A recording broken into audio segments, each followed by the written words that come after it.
Hey artists, this week's topic is symmetry. That word sounds kind of familiar. You might have heard it in math.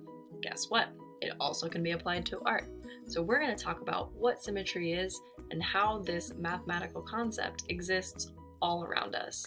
In math, symmetry is defined as a law or operation in which a physical property has equivalence in two or more directions. If we take a look at this square and we draw a line down the middle, this will be the axis or the line of symmetry, the square would be reflected on both sides and be equal. It would match. Same with the horizontal line. It would match the top face and the bottom face of the square. Additionally, as you can see, the square has two diagonal lines that also act symmetrically, which is called radial symmetry. When an object or a design is symmetrical from the center axis point, then it is known as being radially symmetrical.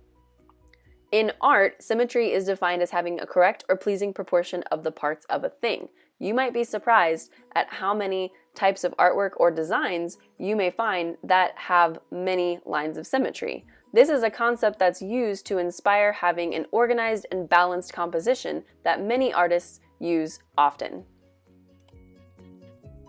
Now that we understand the concept of symmetry, in honor of Earth Day, we're going to be taking a look at the famous artist Andy Goldsworthy to get some inspiration from an artist who uses items found from nature in order to create artwork. Let's take a look. This is the artist Andy Goldsworthy.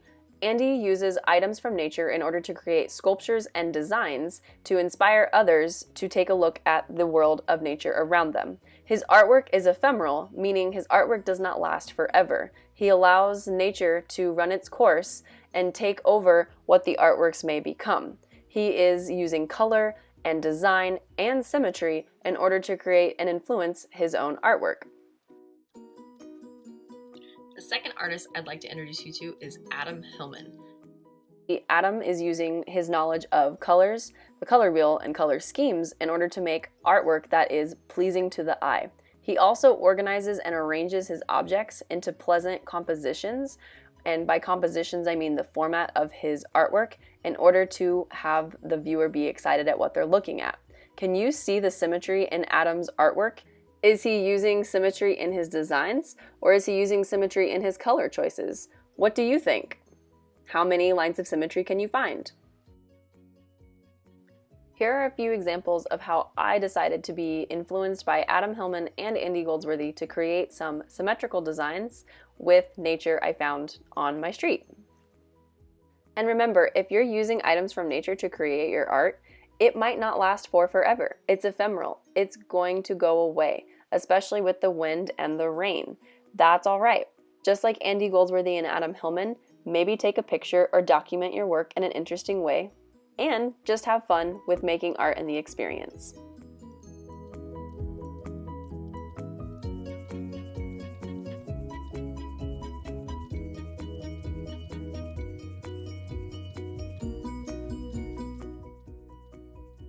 After looking at our two artists who explore symmetry, I challenge you to go outside and explore to find items from nature in order to create a symmetrical design inspired by Andy Goldsworthy, or take a look around your home and find some objects that seem ordinary and try to make them extraordinary by arranging them in a composition that not only is symmetrical, but also pleasant to look at with the arrangement of the colors.